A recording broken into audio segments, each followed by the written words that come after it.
Watching at Rad Rock Sound Studios, how to sound better.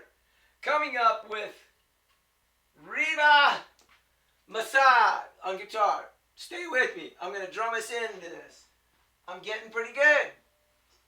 I've got one room mic right up there by the camera and a Shure D12, beautiful D12 in the kick. I think I've got it. I'm really enjoying learning how to drum, man. I use Drumeo a lot and so forth.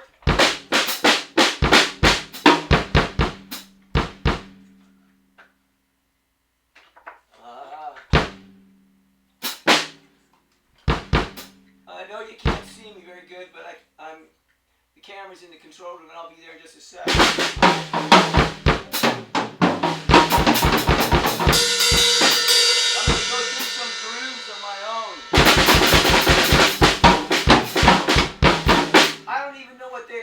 I don't even know.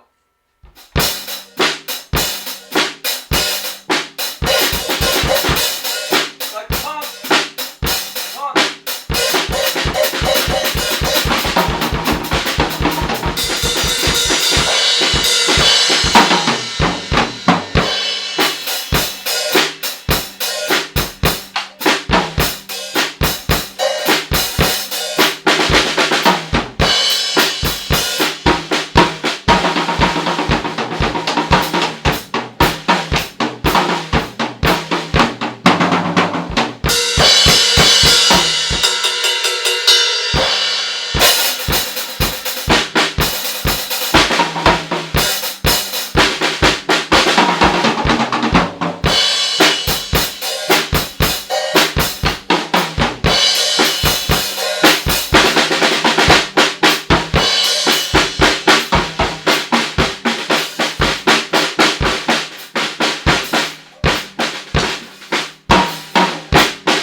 10 o'clock.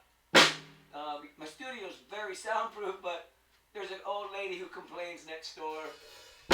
So thanks. I'm coming over there now to do some piano and electric guitar. Thanks a lot. I'm kind of getting the groove, at least my own groove.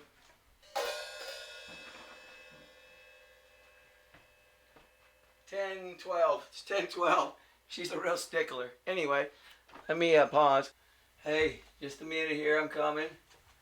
Just getting my electric guitar going and tuned. So, God, the pausing is great, isn't it? The pausing feature. God darn things get all tangled up, I swear.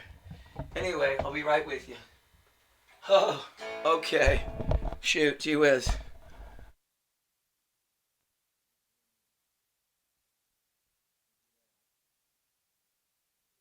There we go. I'm getting old. Hi, I'm Tommy. For those of you I haven't met, and for people who do know me, hello, my friends. Gee whiz, look at that. I'm trying to get untangled in many ways. So let's see my Strat here. I changed things for the drumming. Hold on. I did. Hold on. So I'll be right with you. Yeah, because it's way in the background. It's not correctamundo. There we go. Now, hold on a sec. There we go. There's my guitar. Oh, better.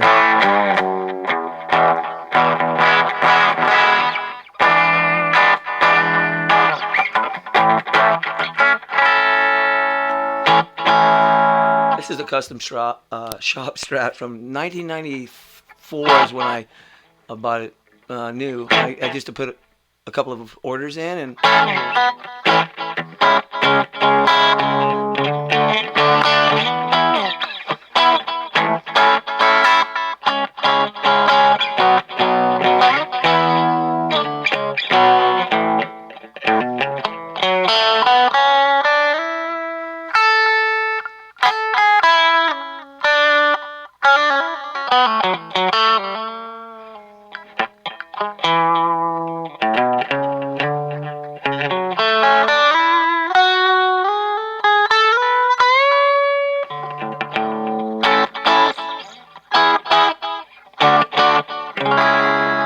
add a little chorus to it. Check this out. I don't use chorus very often, but it's pretty. Middle pickup. These are Seymour Duncan quarter pounders.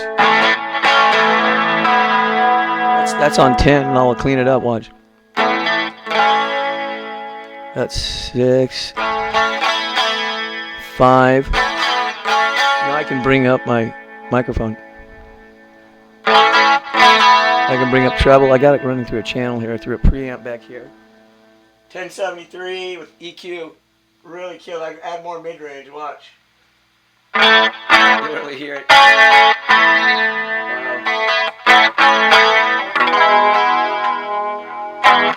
Anyway, I'm gonna watch something cool here with Rabea Massaad, and he's I think one of the best guitar players in the world right now. This young kid. He's young to me. I'm in my mid-60s. Anyway, let's go. What?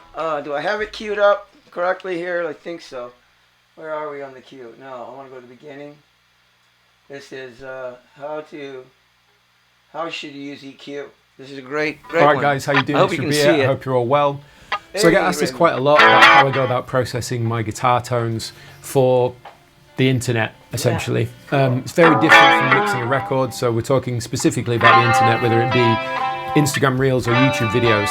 It's also worth pointing out that when I do product demos on YouTube, I generally tend to try and leave the audio as clean as possible without any processing, because it's not a fair representation of what the product sounds like. However, it is YouTube, so it is down to how I mic the cabs and everything, so really you can't guarantee it's going to sound exactly the same anyway by nature of watching YouTube videos on the internet. But I generally take that principle of try not to touch the audio I'll put a limiter on the master bus to boost everything up so it's at a good level against everything else you see on the internet. And if for any reason I may have knocked the mics, or there's a lot of boom in the tone or something like that, that's going to cloud generally how you actually hear it, I'll try and tame that low end and any whistling frequencies that are inherent in a speaker cabinet. Generally things like that, but overall try not to touch it. However, when I'm doing, I think like he's an A Instagram minor reels way or in the like background playing there. stuff on YouTube, whatever, I will maybe EQ it a little bit more to make it sound a little bit smoother and nicer for the purpose of just listening to some Just guitar. my clean But channel I'll one and generally tend to my leave in way more like low end or I and mean, stuff like no, that. this is than my I would if I 5150, was sorry. making a record like the Vow record. It's a very different thing. So we're talking about internet guitar playing and audio mixing for that, essentially. I'm gonna I just use have my to say Variac. as well that this is just my Cuts approach the to 89. Cuts presenting to 89. my guitar tones online. There's obviously no Check it right or out. wrong way to do this kind of thing that I'm learning, and obviously everyone He takes is their learning. approaches differently with regards to like EQ. Seems like a good kid you know, too. getting This- their guitar tones how they want Pretty them to baba. sound. But I just got asked a load of questions about how I go about it because people like the way my guitar tones sound on the internet. So that's what I'm going to show you here. So I've got a session here from some playing that I did that I probably used for Instagram Reels and so on. There's a combination of things from like clean guitar playing, ambient stuff, some more affected, and then some heavy riffing and stuff like that. So we'll start with the heavy riffing because high gain guitar tone processing is obviously, you have to do a little bit more to it, I think, than something like a clean ambient passage. So you can see my Logic session here.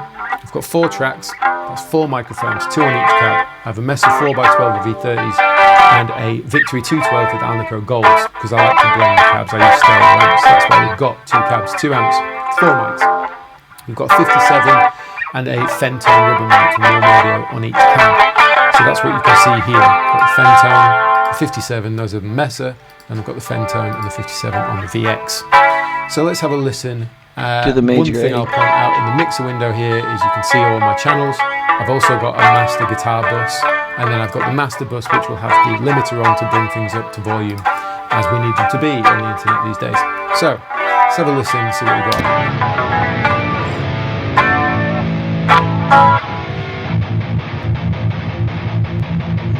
I use Luna and Pro Tools with my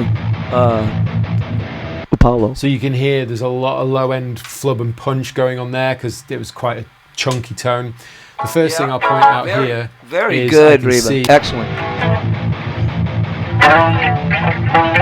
we've got more level coming out of the Mesa than we do the 57, so I'm going to pull that down by like a dB and a half.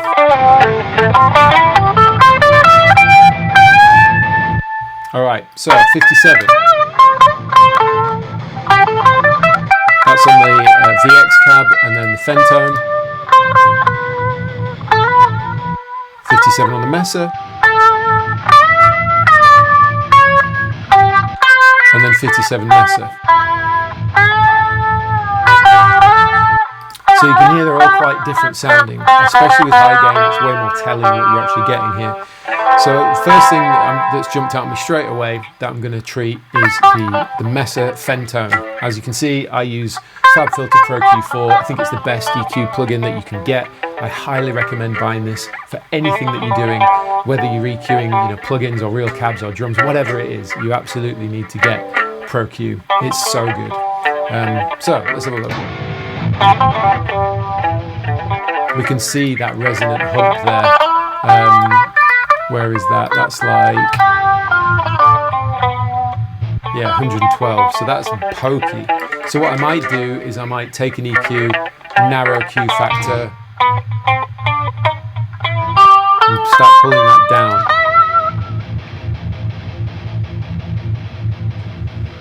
Cool. Something else that you can do that I think is really important when you're doing high gain chugging and stuff is get a multi-band compressor and focus in on the band that's controlling the chugs to control them so they're not jumping out as much, but we'll get into that a bit later. At this point, I'm just treating the individual mics so that we can blend everything together at the end. We've got about nearly 5 dB pulled out there.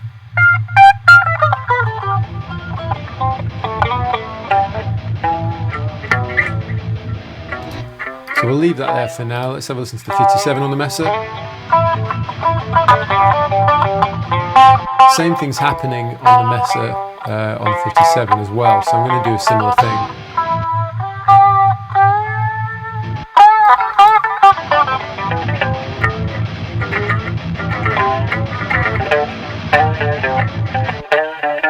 that sounds a lot less intense than when I've just got.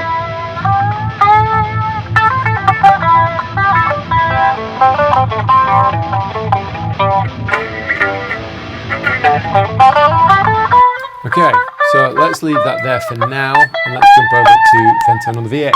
This is a 2x12, so it's definitely not going to have as much low-end resonance as a 4x12. Sorry, Reba.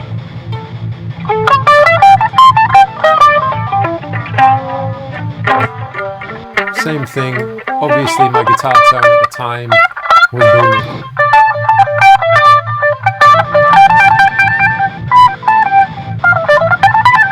I can also see something jumping out. There's like a little bit of a whistle thing going on. So I'm like smoothing that out a bit, because it is the Ridden. I want that to be smooth in the 57 where I get all my bite.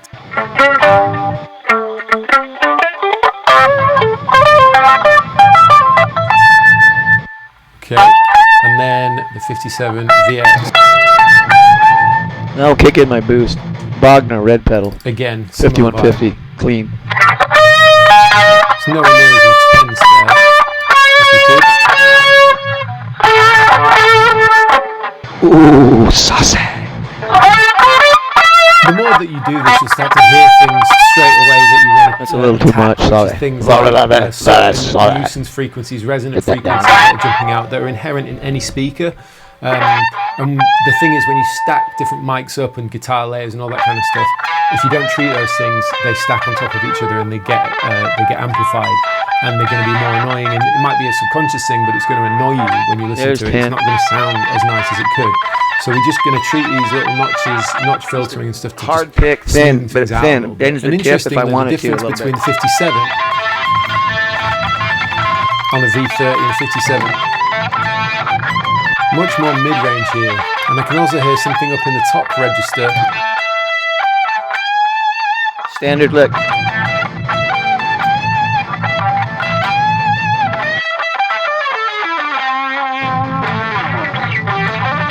So if we take that off,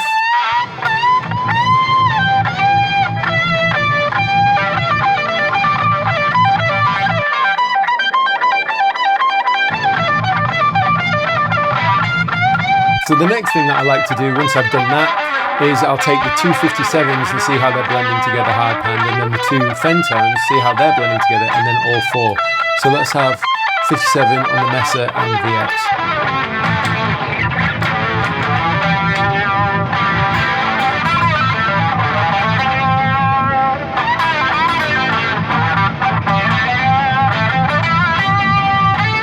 So they sound pretty good, and I just want to also let you know that I'm going to address some of the top end fizz as well. We'll get around to that, but I like to do that over everything rather than individually. As long as there's no annoying whistling frequencies, we're all good. Next, the Fentones.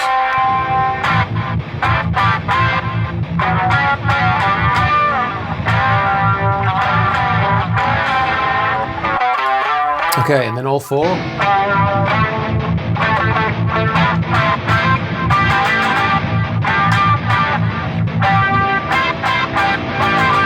Okay, so next thing I'm going to do is I'm going to take an EQ on all of the microphones. So this is everything now as one. First thing I'm going to do is I'm going to high pass the guitar.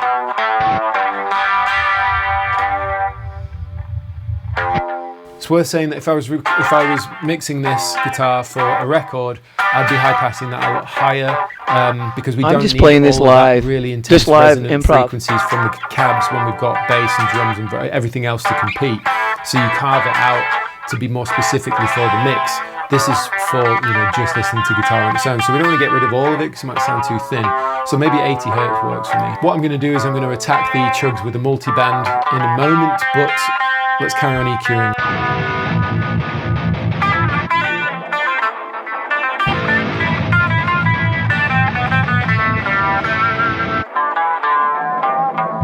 Because this is heavy guitar chugging, I want to make it feel aggressive and punchy. I like to use subtractive EQ personally because I feel like it tells me more of what's actually there rather than boosting frequencies. If I take stuff out, it's accenting other areas, accentuating other areas.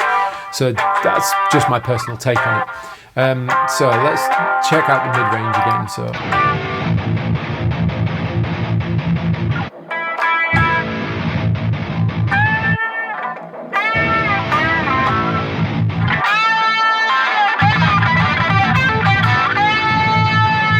Little echo.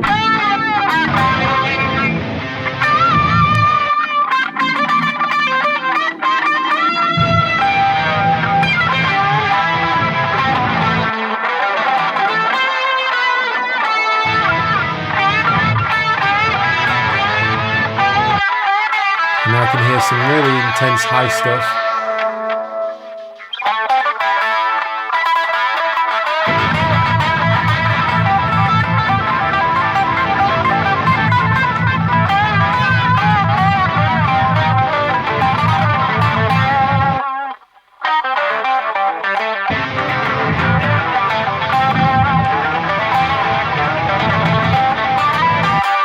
Something else that I'm going to do as well is I'm going to start looking for notches, notch filtering. So I'm going to find those whistly frequencies with a notch and see which ones really jump out and start whistling.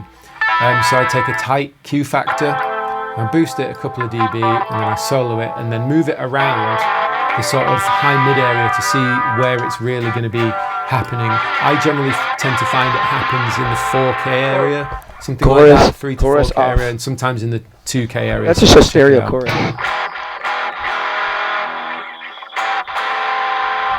So that's just my red pedal. What is that? Oh, that's him. Let me try to show you something else. This is bitchin'. I'll get to the chunking. Check this one. Do another one just to double check.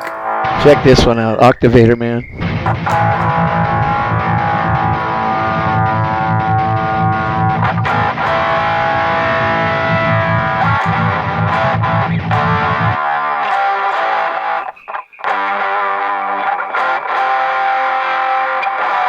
There's a good one at 2.3K, you can really hear that.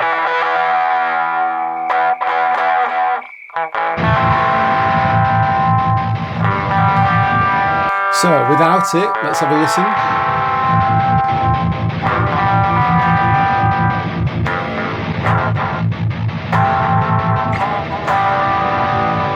So it's smoothened everything out quite drastically, I think. It's less in your face. And it's also worth saying that at this point what I might do is load up a second EQ and then do a little bit more broad strokes. Now that I've attacked the areas where I feel like it's a little bit of a nuisance, like for example this band around 300 Hertz, that's just like noisy, like airy hollowness.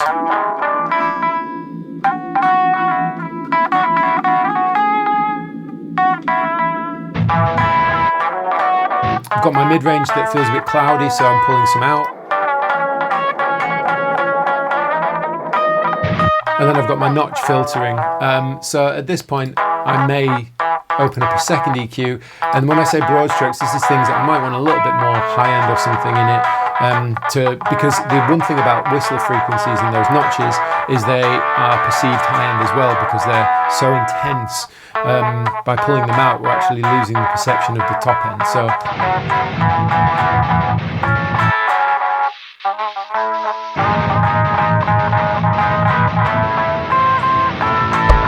Oops, sorry.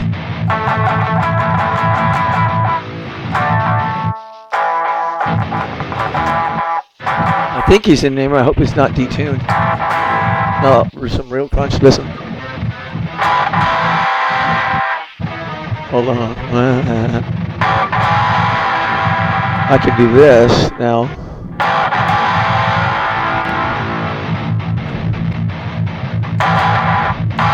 I'm in standard tuning. He's detuned real low. Now I'm going to get a multi-band compressor, and I generally tend to use the Fab Filter Pro and B. This thing rides, I'm a big advocate baby. of Fab Rides, Filter. watch this, I just watch think they this. make amazing stuff. So if we quickly open up the EQ, does it need more bass? you can see I don't think so. Less. I'm 109 Hertz. There. So I'm going to take that, and I can solo the band here. More treble. Yeah, I had it at -9. I think it was One 7. thing about compressing these bands as well is that you might lose a bit of volume, so you can always boost it back in if you want to get that punch back. Now watch this. Oh, this might be dangerous. Might be. And we can widen this band. Okay.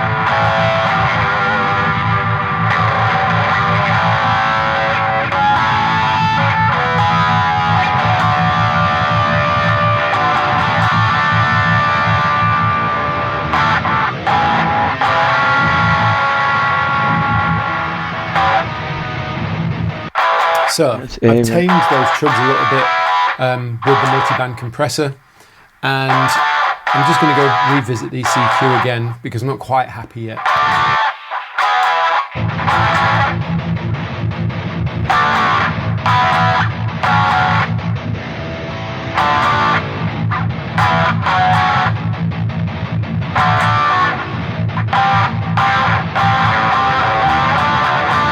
It's worth pointing out at this stage that this is not how I would EQ for a mix. I've already said it, but what I'm trying to do is make it sound nice to listen to because it's on its own. So I want it to retain that warmth and that body that I would typically take out a bit of that when I'm doing a mix for a band. But then on top of that, I'm trying to smoothen out this top end because it's so high gain and so intense that I don't want it to be abrasive. I just want it to sound like a thick, nice high gain tone.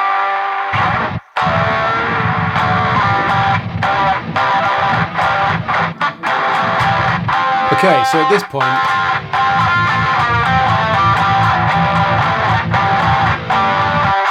it sounds smooth enough to me. I'm going to go over to the master bus and I'm going to boost this.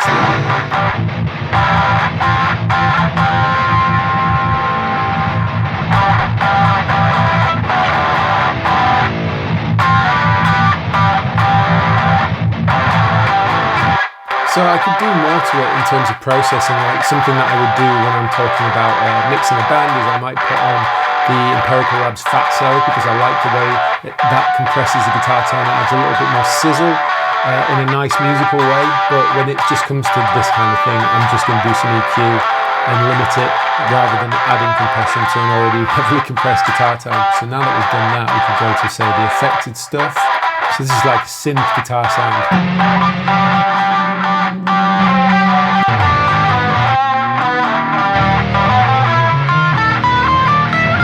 So it seemed that area around 300 Hertz was actually quite nice for this particular tone, so I'm going to add that back in.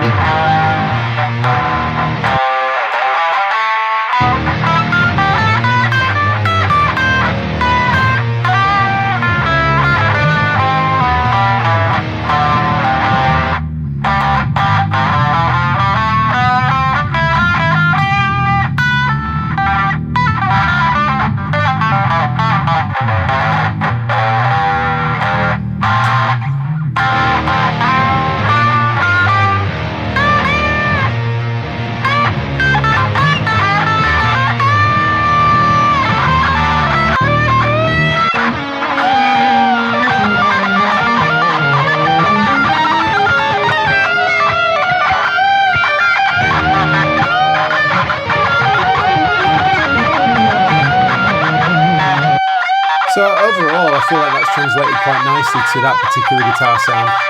But what if we go over to some ambient stuff and see what happens? See how that is affected, because we might find that there isn't enough warmth and low end now because we have to tame it so much for the really resonant boomy stuff.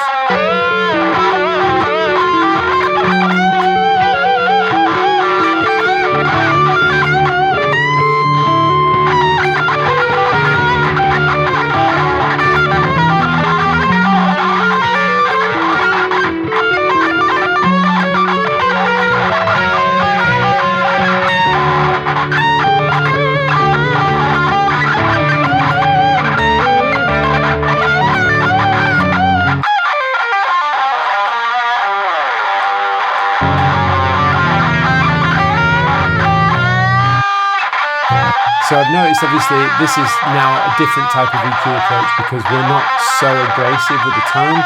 It's much cleaner and softer, so we can maybe bring back some of that mid-range, high-mid stuff that would be a bit too abrasive on a high gain tone.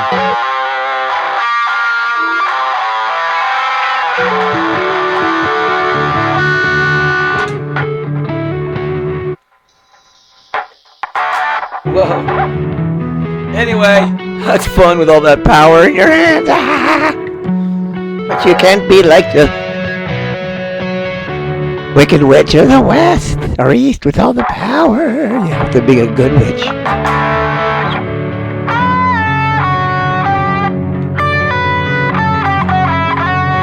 Something that I find when I'm doing reverb and delay is that it can also get a bit cloudy in the low mid area, so I might go back and just tame some of that.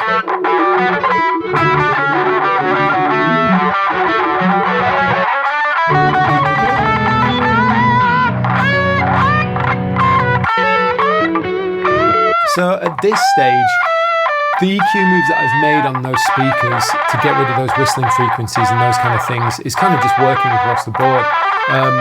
And that's the nice thing about working with real speakers and mics and stuff like that with a high gain tone. It really allows me to kind of hone in on those specific areas, get rid of them, and then it's more a case of taste. So as you can see at this point, I've left the EQ on the individual mics as is, and then the main bulk of stuff is happening to the whole signal, all 4 mics at once. There's notch filters, a little bit of low mid resonance, and then I'm doubling up a little bit more. You can see there's another notch filter going on there for this cleaner tone, and then I'm pulling some down at around 190 and 1.5K where it's a little bit abrasive for me. And then the multiband is purely being used to tame this low end that's coming off the speakers because it's a 4x12, and obviously I like a lot of low end in the signal because it's just me on my own. I mean in the room when I'm playing, but then also when I'm doing it here. So hopefully this quick video just on how I go about EQing guitar playing for the internet is helpful to some of you guys. Maybe it's not, maybe some of you have learned something there with regards to like the notch filtering and things to maybe pay attention to, but overall just a quick video on how I go about doing it. So I hope you enjoyed it. Thank you for watching. If you've got any more questions, put them in the comment section below. I'll be happy to answer them. As always, like, subscribe and share. And if you don't follow me on Instagram, that's where you'll probably find these playing clips at some point soon. So thanks all for watching. I'll see you all very soon.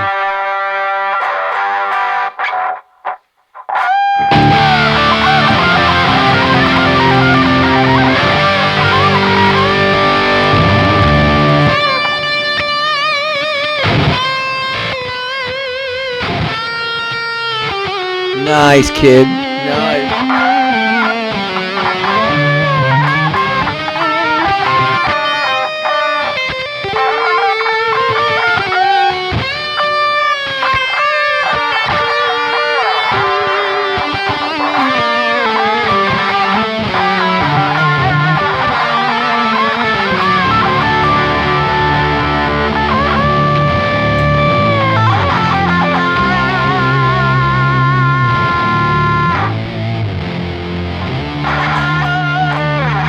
Check this out.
Alright guys, how you doing? It's Rabea. Hope you're all well. So we're going to be building another rig in this video, specifically a stereo rig using a modeler. In my case, I use Quad Cortex. I've been using the Quad Cortex since it came out.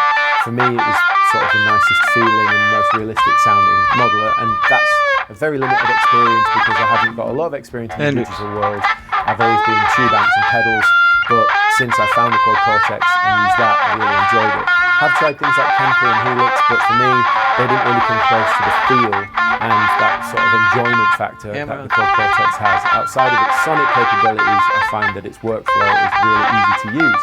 And that's why I'm making this video. I wanted to make a stereo rig using the Core Cortex and Cortex Control so that you can see how easy it is to get these huge guitar tones. And, you know, if you followed me for a while, you'll know I really love stereo rigs. I use 2 tube amps, big pedal board, the Strymon and stuff, get true stereo tones, and it's just immense. It sounds huge, and although it's a different experience with cabs in the room, getting that huge sound, the sonic results when you listen through studio monitors and on recording are going to be quite similar when you do this kind of rig. And that's why I wanted to share it with you, because I think it's really, really fun to make and it sounds great. It's worth saying you can do this with most modules now, like Helix, you know, Axe Effects, Headrush, those kind of products. You can't really do it with a Kemper because Kemper is just a single mono signal chain. However, with those other kind of modules you can do it. In my case I use QC, and if you're a QC user then hopefully you'll find this video useful. So I'm going to get a screen grab of Cortex Control and we're going to basically build it from scratch, and I'll show you a few different approaches to getting that kind of stereo sound using different devices. So without further ado, let's get stuck in and build some stereo tones. Okay, so let's begin. You should be able to see Cortex Control on screen now. It's a blank canvas at this point, and you obviously need a guitar when you're dialing in tones. It's very useful, of course. What you'll have basically at this point is a DI, so not very inspiring. The first thing I want to do is I want to go ahead and create my signal path. So I'm coming into input 1, and then it hits multi-out. I'm going to change this to row 3. The reason that I'm doing this, and the reason that you can't go straight to row 2, because I've seen people who sort of complain about this before, is because think about rows 1 and 2 as half the CPU load of the QC, and then think about rows 3 and 4 as the other half. And that way you can get more complex, you know, dense rigs with effects and stuff without like smacking one half of the CPU to the point where it maxes out and therefore not giving you what you want. More headroom this way. So the next thing I'm going to do is set the output on row 3 to output 1 and 2. Depends on your outputs. In my case, I'm using XLR out into my interface. Of course, multiple outputs means it's going to come out from everywhere. Sorry. So, sorry, I was getting a lot carried away. Showing. The next thing I'm going to do is create. He's got some great splits. stuff. Now, there are I recommend going and learning some tones from this guy and playing. 2 mono cab blocks. You can use a stereo cab block, or you could use 2 mono IR blocks. He's one of the best. He's got what you call natural feel. Now, this kid, think about the stereo cab and the stereo IR as giving the Massaad. same, He's got feel, natural feel. To when I first picked up the guitar in 1970. So if you're running 2 amplifiers and you hard pan them, they're going to 74 hit acoustic electric. IR 1978. Seriously, in 1978 I was playing electric. And it's really, really useful and it works for consistency. I still play out of a tube amp, mic it with a 57. You would use 2 different. It's taken me a few months to get this to YouTube stuff figured out, man. I still don't know how to edit or anything. I just play, improvise to my music or backing tracks or whatever. This is a long videos tab, long one. So anyway. So we've got a few more things from Rabea. And in the middle of this loop here, I'm going to have an amp here, an amp here, and then a cab here and a cab here. Therefore, we can do the first of our sort of, you know, stereo tones. So you can go ahead and pick any amplifier you want. I usually, for me, I'm going to go with the Victory Kraken, the Squid, as it's called in this model. Next thing I'm going to do is turn off the focus, and I'm going to set one of these amps to EL34, because I'm basically going to recreate my stereo rig that I like to use. Next, I'm going to get a cab. Now, I'm going to go with something like the, where would it be? I'm going to get a V30, I think I'm going to do. So we'll start with the V3095, and then I'm going to go with something like D30. The 01 and the 03 are pretty good. Maybe I'll go all the 69. Don't know.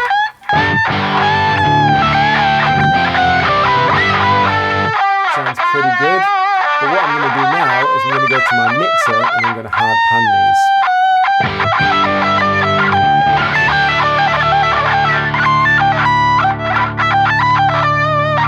The reason that I've done that is to create this stereo image.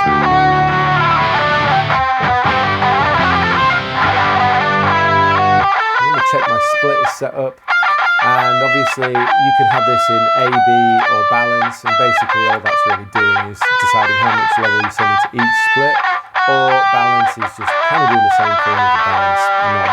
So I leave that in the middle. It means we're getting equal amounts of signal sent to each amp.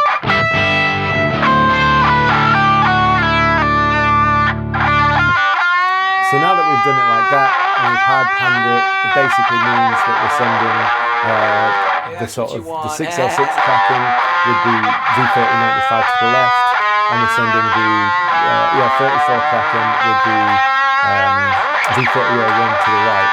And you can check this by flipping the phase. As you can hear, it's clearly out of phase.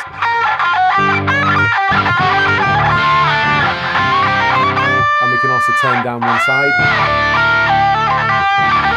to double check, and if you want to triple check, as you can clearly hear, we're only affecting that side. So now we've got our sort of stereo pan sound. The cool thing is any effects that we put in front of this now are going to hit both amplifiers, which is really, really cool. So I like to have compression, I like to have overdrive and fuzz, and if you want more space, of course, you just move these along so that you can give yourself a little bit more space out of this side. And then something else that you could do before we start going to row 3 for all our time-based effects is maybe add an EQ if you want to do something where you want to EQ the sound before it hits the reverb and delay. But we're not going to do that in this video. The next thing I'm going to do is I'm going to add my reverb and delay. So in this situation, I always put delay first. So I'm going to go ahead and I'm going to do stereo analog delay. And I'm going to put it in ping pong mode.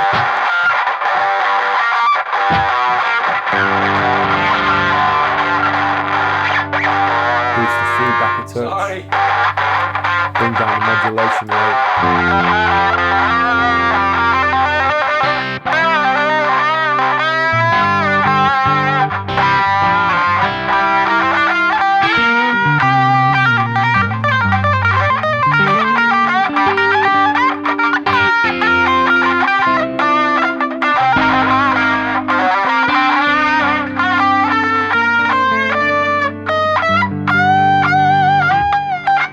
Cool.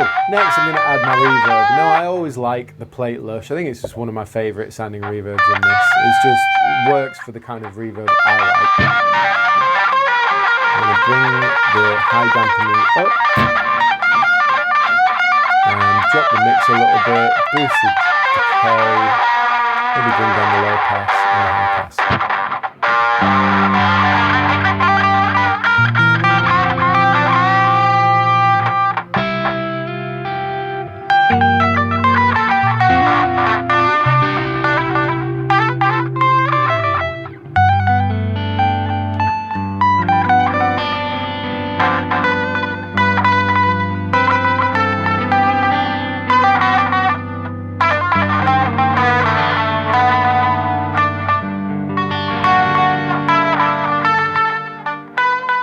Cool, so that's sounding really good already.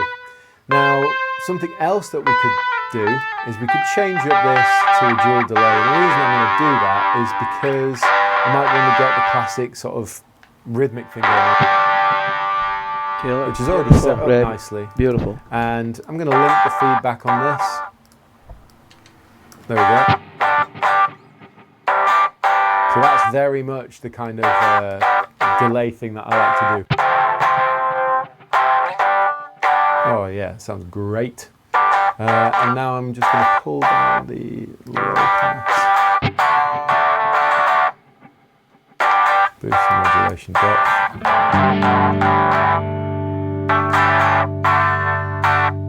Like that.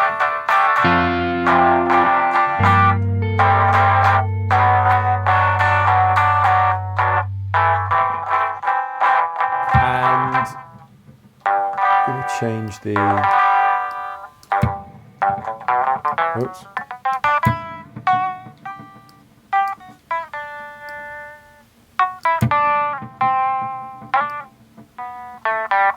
Cool. So.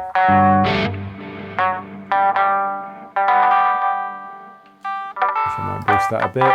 And now, of course, the dual delay has loads of parameters that you can really get involved in kind of really fine tweaking this one. However, I just tend to leave it as it is. And if I'm dialing something very specific, then I might mess with it. But for now, that works for me. The reason that we put reverb after delays so that we reverberate the repeats of the delay. It gives us more ambience that way. So I really like that. This is very straightforward, and it sounds.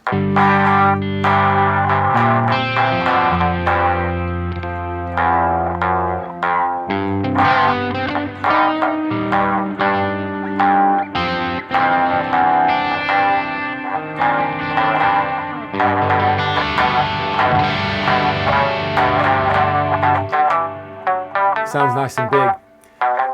So we haven't really even touched the amplifiers, to be honest. I might push a little bit more treble on each side. I might back off the gain a touch because when we add compression, that's going to obviously hit the front end. So how's this?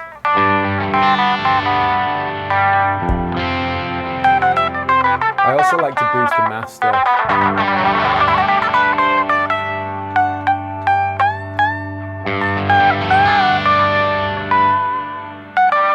Now, it's really good to note at this point that you want to check, if you want a nice wide stereo image, that the left and the right have to be similar volume. So I'll go to my output block and I'll check.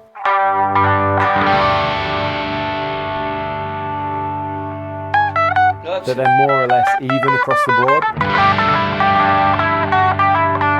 I can see that the right might be a little more pokey than the left. Just double check.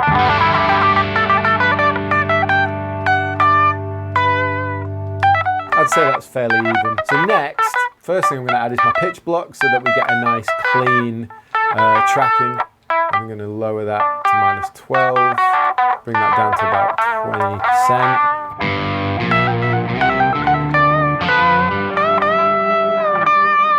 Yeah, so that works for me. Next thing I'm going to do is I'm going to add a fuzz. Now I like to use the Thunder Paw, which is the Thunder Claw, and it's awesome. As you can hear, we've got some noise now, so I'm going to go and turn on my gate. Now these are the settings that I generally like to do. Bring the distortion down like. Go around.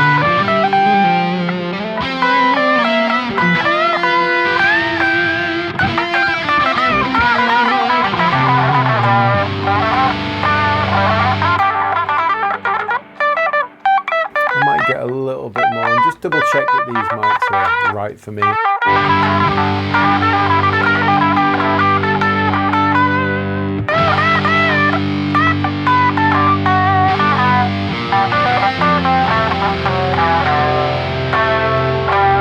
Major. That sounds cool. Next, I like to use an overdrive, and we can use the green 808. So I'm going to smack that on there. And then I'm going to do the old classic.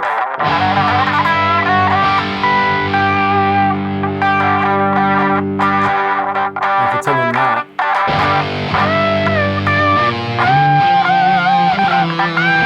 Minor. Last one I got to run. I'm getting sweaty.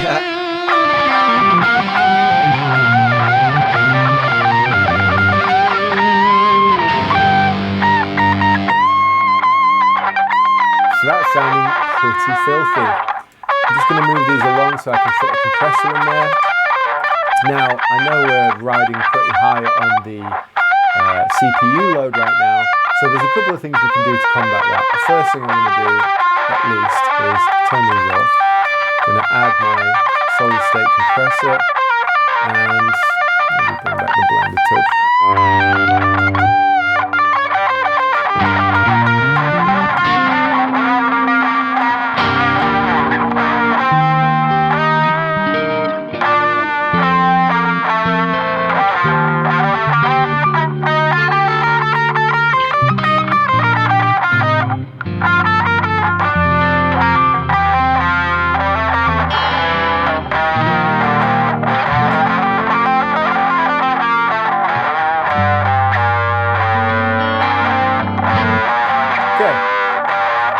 That's all working, but as you notice, or some of you may not notice, our input gate has gone because we've got too much going on. So what I'm going to have to do at this point, create another loop down here for my cabs, or for my amps even.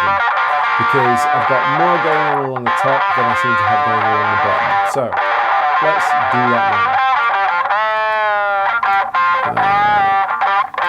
Bring these down here. And I just need to reset this like so. So now we have to make sure that these are panned. And essentially we've got the same situation going on now. But we've got loads more space along the top. So here we go. Where are you, buddy? Cool. Listen to that. That's beautiful. A little bit more and I gotta go. So pretty. That's really pretty, Reba. Reba, excuse me. I'm not sure how to pronounce it.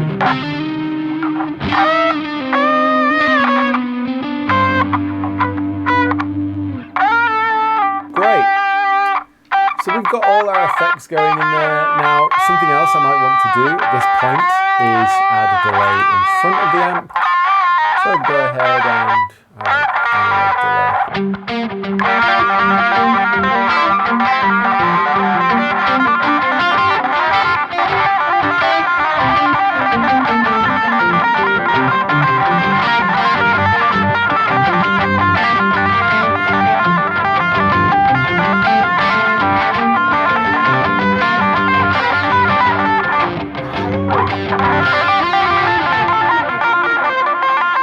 Bring that down a bit, boost that, more or less low end hit in the front of the amp. Don't forget this delay is in front now, so if I high pass it means there's less going in, it's not going to hit as hard.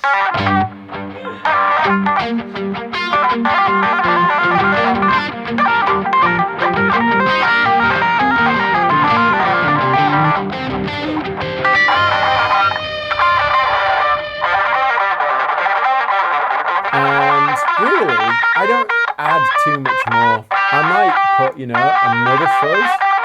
In fact, I'm going to do that. I'm going to put another fuzz. The silicon fuzz. So, the silicon fuzz is based on the Bender. I hope that's not, actually my personal it's barely yellow. VHS Bender. And again, it's a great sounding fuzz. So let me just take that off and you can hear how it sounds. It's so cool. It's so cool. That's a great fuzz.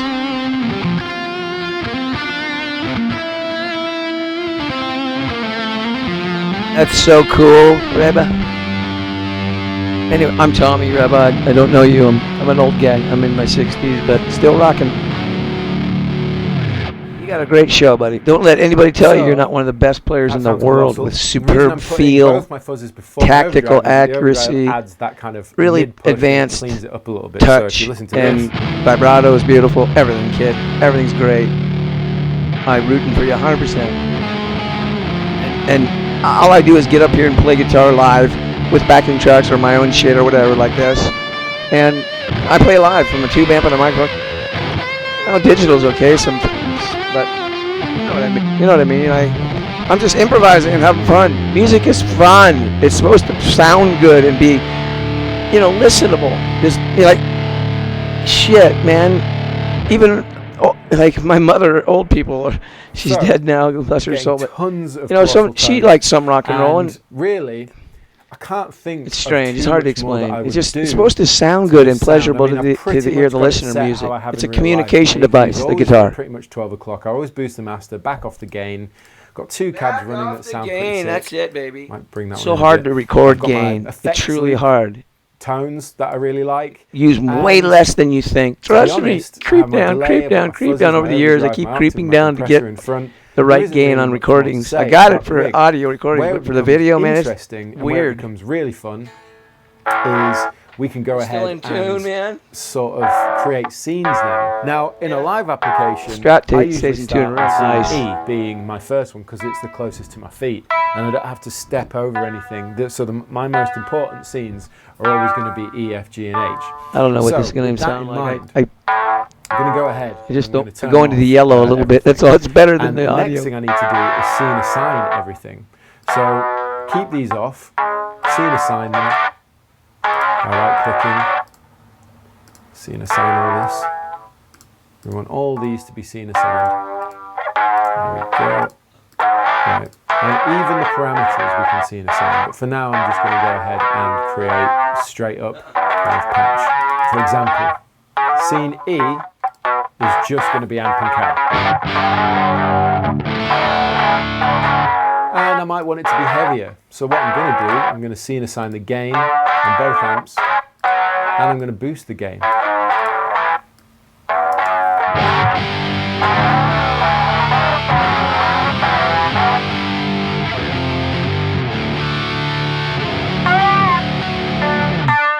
As you can see, if I move scene, you can see everything goes back.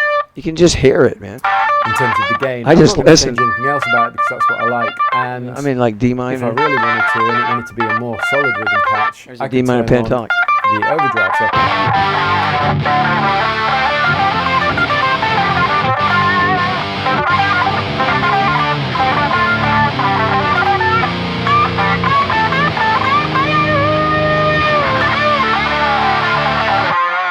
just notice that we've got a little bit more poking out on the left hand side. So I'm going to go ahead and maybe boost this back up. There we go.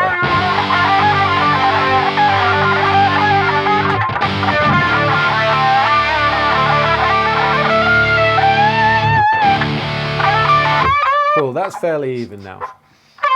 So my first patch is my heavy rhythm. Well, at least the kind of sound I like. So I'm going to move to scene F, and I've already got my ambience set up.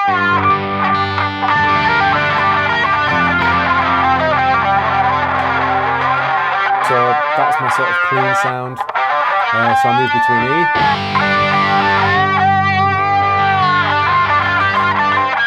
Absolutely awesome. Scene G, I'm going to turn on the compressor. And I don't really change much about the compressor, but that allows me to do more of the...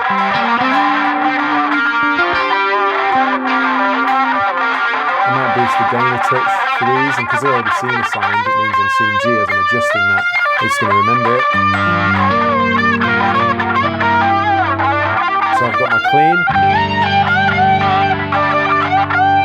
got my compressed,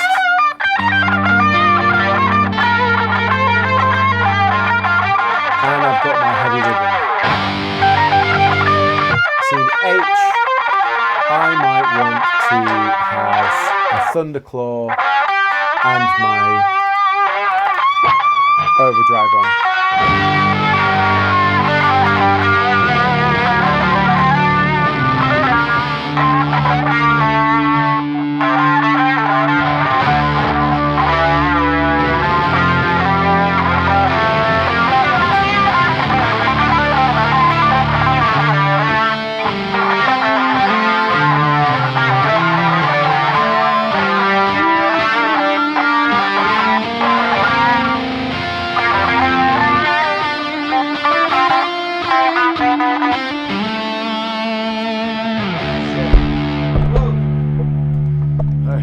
I had the chorus. I had the chorus on a little bit, sorry.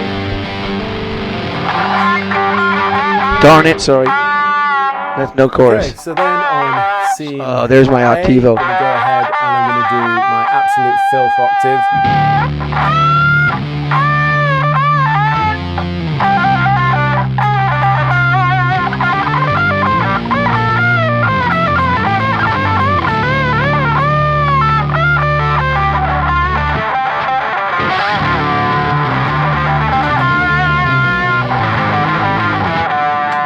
So I might want to use this as more of a riff thing.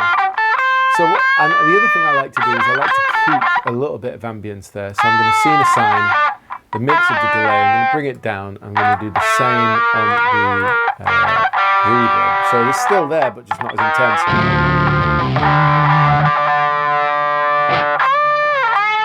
Yeah, that's better.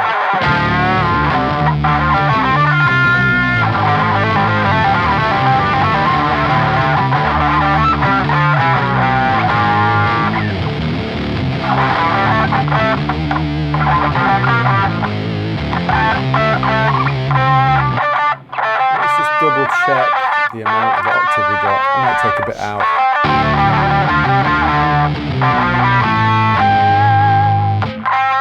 Sound pretty cool.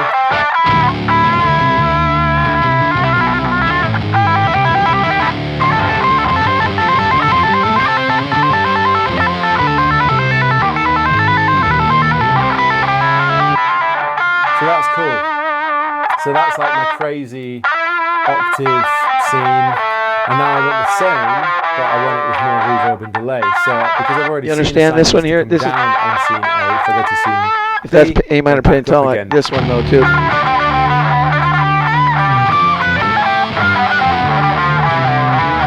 So that lick works here too. That's still quite a lot. So I'm gonna bring that down. Try that. And here, Very cool. Scene C, I want That- that on. see that's behind the. And I want like a big fuzzy tone, so like. Right?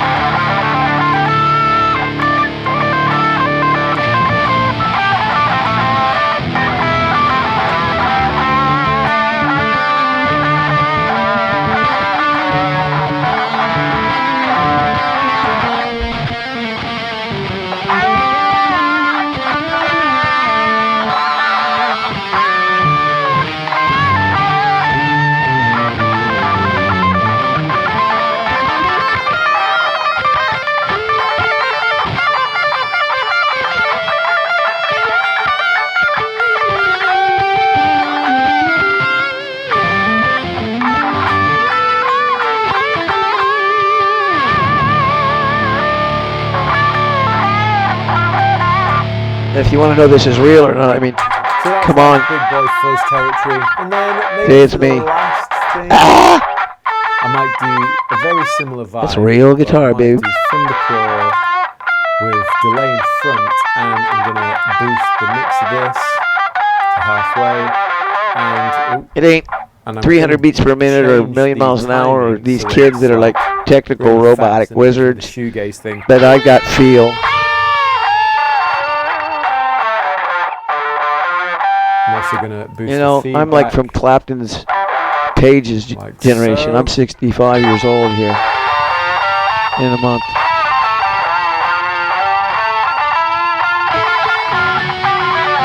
It all fits together like a puzzle, man.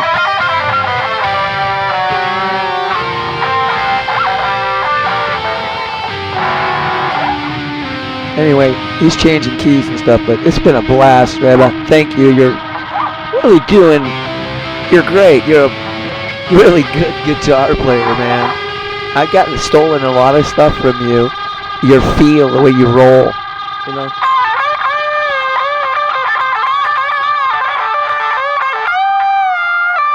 So, in not very long at all, and especially with John cutting this down a little bit, we go from a heavy rhythm, crunch with compression and delay in front, and then we've got like a fuzzy overdriven thing. I'm just going to bring down the delay on this one too, and this. That's in a fact, Frampton I'm lick. going to bring this down even more because I want this to be like a riffy number. And what I'm going to do, in fact, I think this is probably a better move. I'm going to boost the gain. Yeah. So now it's going to be really filthy.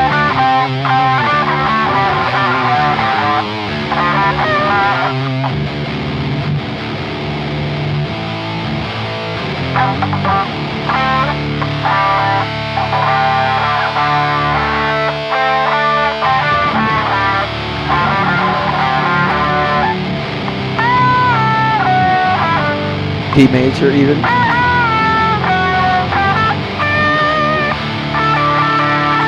That sounds sick. And See, then D we move major to, works. like a fuzz, colossal fuzz octave thing.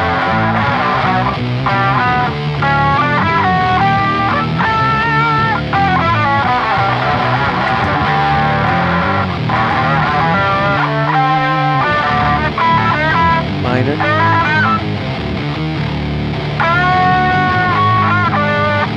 I think that's it. Like a big colossal version of it.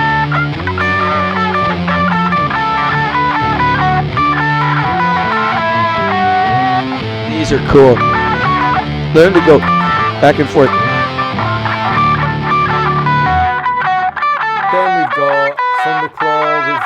See what I mean? overdrive and ambience.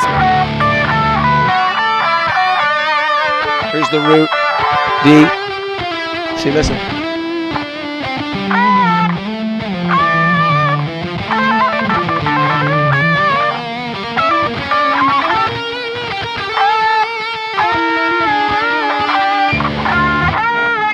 And then we finally got shoegaze vibes.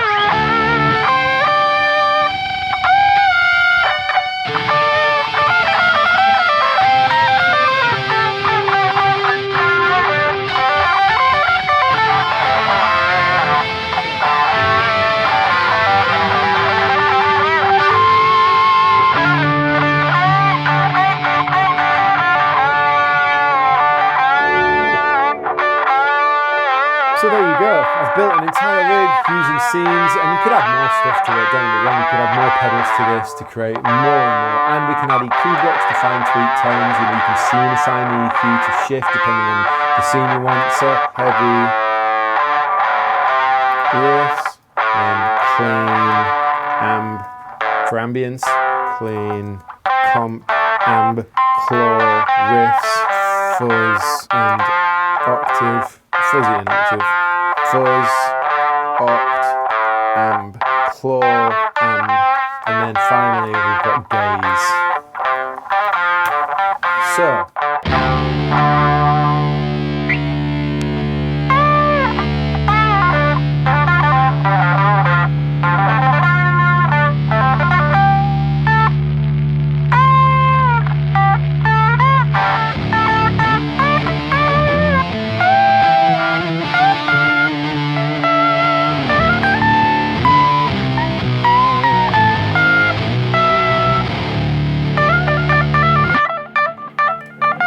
okay, and we're going to save this as Rabea Stereo Rig. I've labelled that preset Rabea Stereo Rig. I've named all the scenes. They're all programmed in, and it's now available on my profile on the new DSP app on the cloud.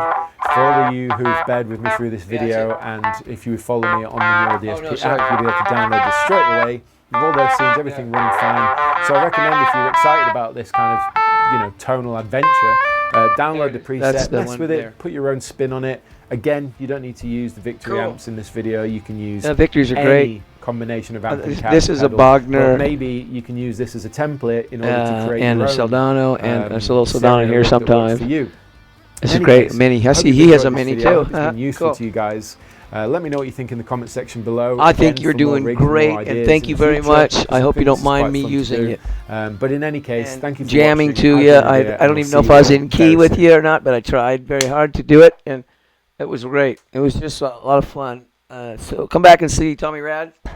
I'm Tommy Radcliffe from Lake Tahoe, California. I'm in Florida now in exile because of it's too expensive out there. Way crazy. Taxes, crazy. Fuel, everything. Anyway, I had a blast. Come back and see me here. I make a video every day. Drums. I think we started on drums tonight, didn't I? Yeah. Son of a gun. Anyway, all right. Well, hold on. Let me, I'm going to come and tell stories of my rock and roll days, I guess. I guess a lot of people do. Maybe you'll be interested or not. I kind of had to get the courage up to decide to do it. I can do that live because, you know, the voice will sound okay through the mic to talk.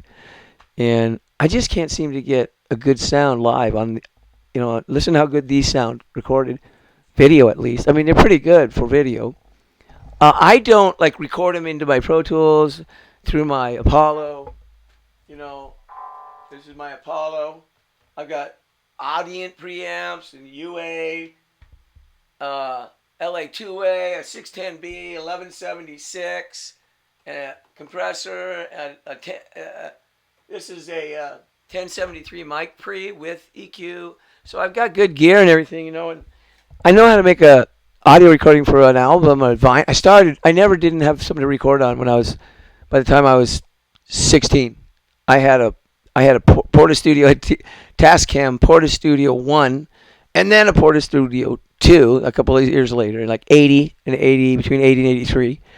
I always had something to record. Then I bought a Tangent 16 channel by 4 channel bus, 4 bus Tangent, because I could use it for live, and it had a matrix for recording, and we rented the back of a 7-Eleven for rehearsal for 8 hours. They shut down from like 11 o'clock, 7 to 11. When they shut down at night, this is in, this was in Santa Barbara, Goleta. Anyway, I'll tell you that story next time. We rented this place, and I was in a little band called Balance Point. That was before I had a band that went to L.A. and played Santa Monica Boulevard, the Strip, Tahunga, North Hollywood, Van Nuys, all the chateaus. We call them the chateaus. You know, all the Van Nuys holes, Shetland pony, chateaus, bars and shit. Man, I've probably played 10,000 gigs in my life since 1978. Professional to be paid for, probably 10,000 gigs over a 12-year period. But I also started flying airplanes in, I started flying when I was a kid, but I had my licenses. By the time I was 25 or 26, I had my ATP at 26 years old, airline transfer pilot. So I got a private, a commercial, and then an ATP. And I got hired at Eastern Express in Atlanta. I lived there a year flying Jetstreams, a 19-seat jet prop. And I was on my way there for 21 years. And then I fell off a building just in 2004, 6 years ago, and it tore me up. Lost my left foot. That's why sometimes I have one shoe on. Anyway, I don't even know if you can hear me. Did I turn it off? No, I'm still there. So, isn't that sound killer? With fingers, even with distortion, you can still hear the notes. And volume control is so important.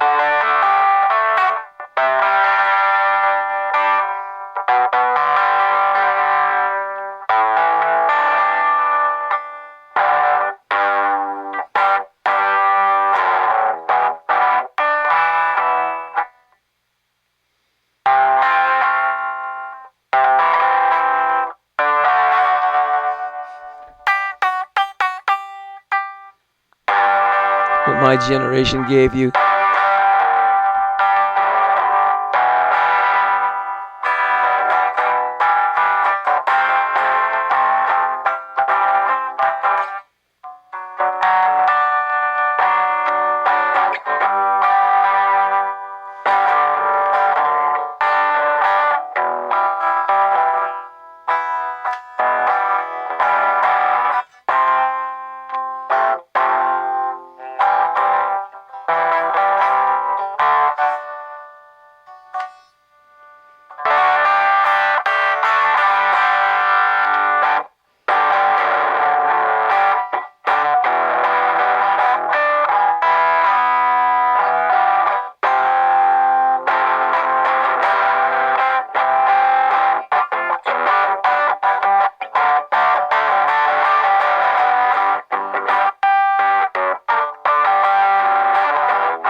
I'm going to change it up a little.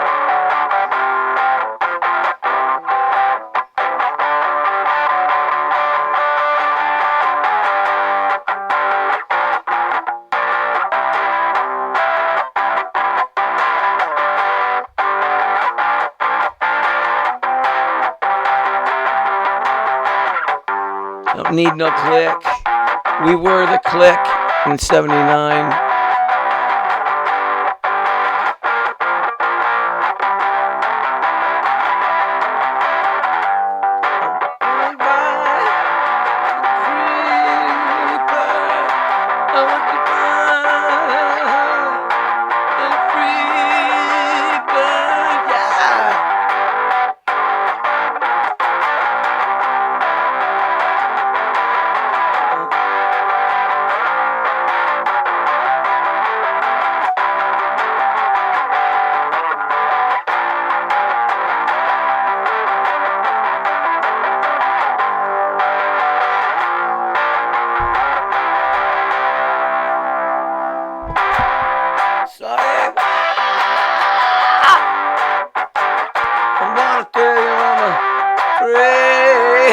bird. I want to tell you now.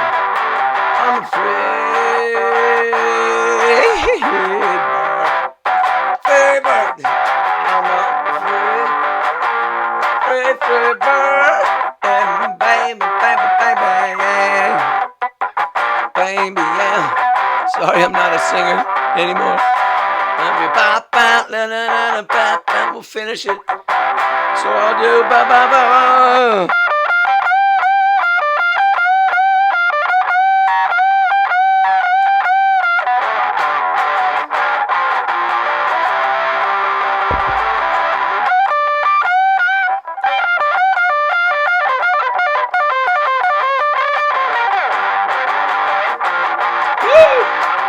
It's been a while.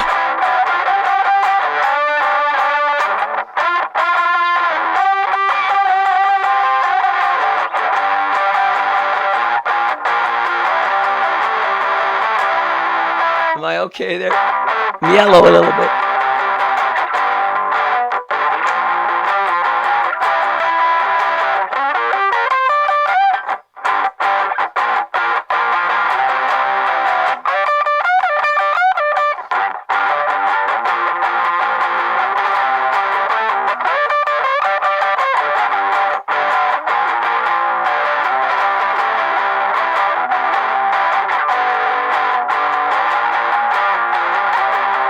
This is for all my buddies and home in Lake Tahoe. We used to bang our heads in 1978 for this stuff for 15 minutes. Ah!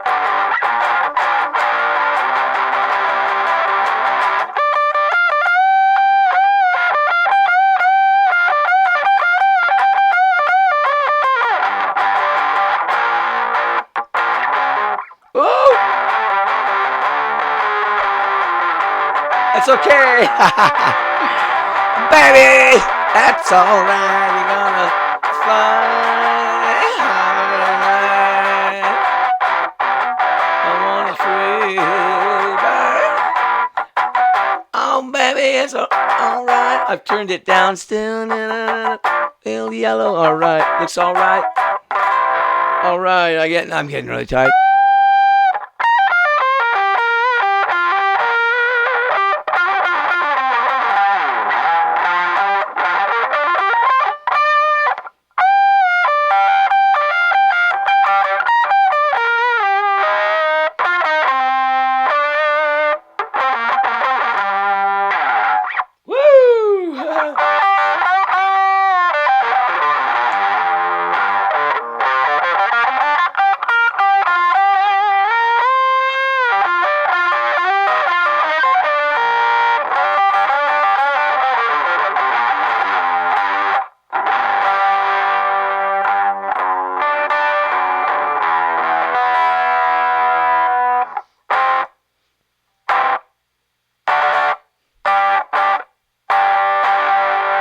Alright, baby. I'm going to call it a night. I don't edit much. Just the beginning and the end. I don't know how to put it together. I don't have any banners. I don't know how to put stuff up over here and operate the whatever picture and whatever. I just play guitar. How about giving me a like or, thumbs up. Comment. Tell me if my sound is any good or not. I don't even know anymore. I don't even know. I've been doing this a long time, and it takes a lot to get encouraged even to pick it up most days. It's like, just because I've been doing it for 51 years, it's just like brushing my teeth. Not that I'm saying that I'm good at it. I think I'm a fair player, a decent player. I'm just saying I've been doing it so long and so much that it's like, trying to find clean socks. You know what I mean? After 20 years of it, come on. Just think, Rabea, just think how good of a player you're going to be in 20 years. Probably the same, pretty much, because you're technically superb. Your hand technique is good. I have technique. You have good technique, like me. I've got hand technique where I'm tucked in. Most of the time. Sometimes my one finger comes out, but I use my fingers, and so do you.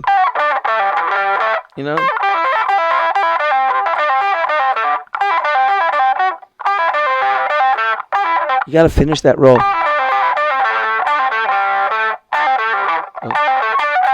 You got to like even the math at.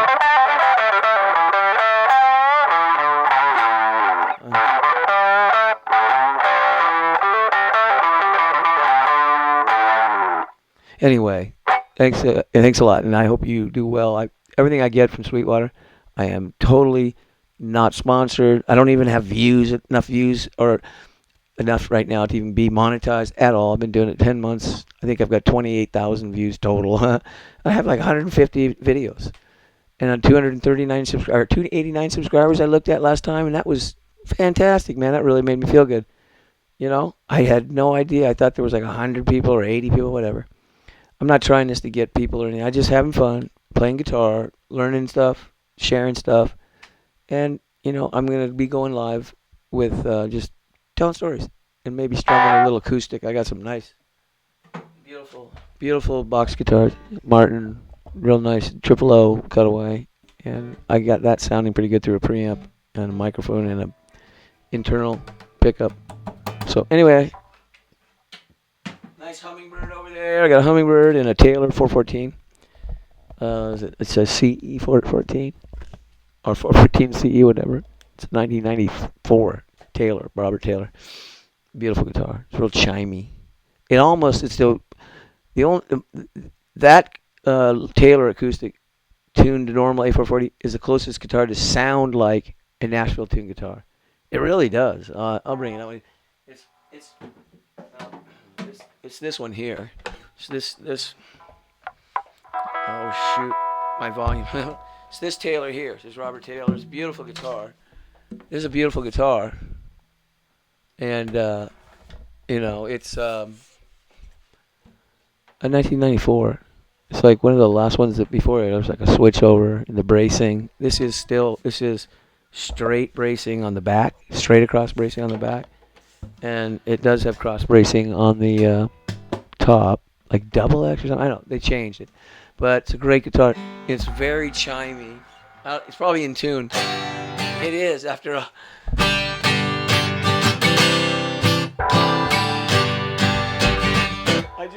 It's playing my Strat behind me. It's like a double neck, man. Double neck. So anyway, when you...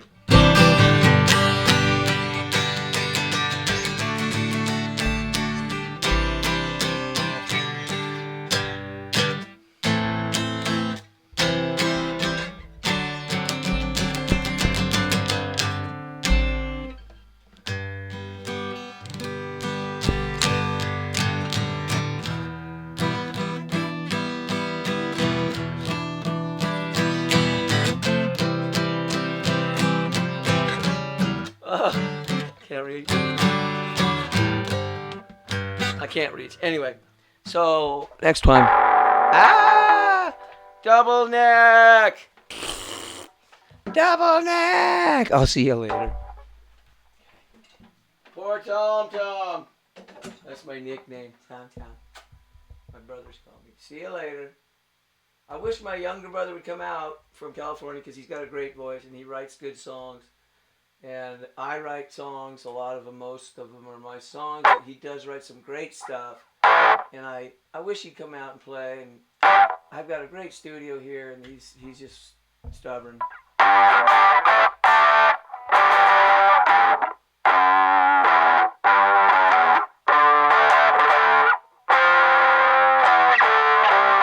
Anyway, I'm fiddling.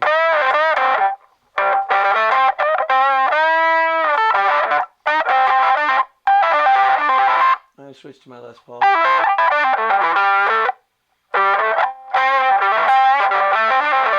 The most important lick in rock and roll, I think, is this one.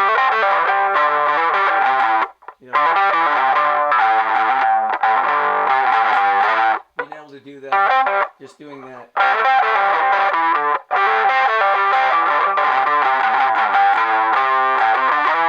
And then the crossover coming up.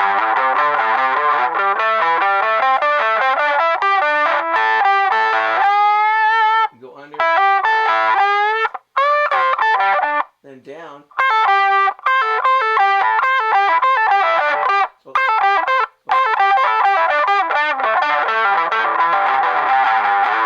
good one. This is standard rolls, like, and you can vary them and vary them, you know. The flat, 7, and then this is goes.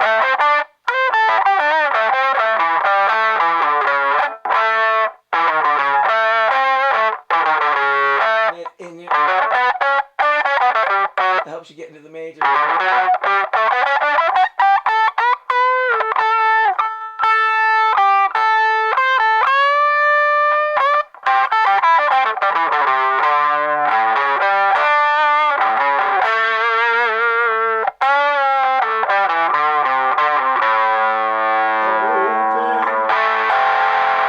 see you later.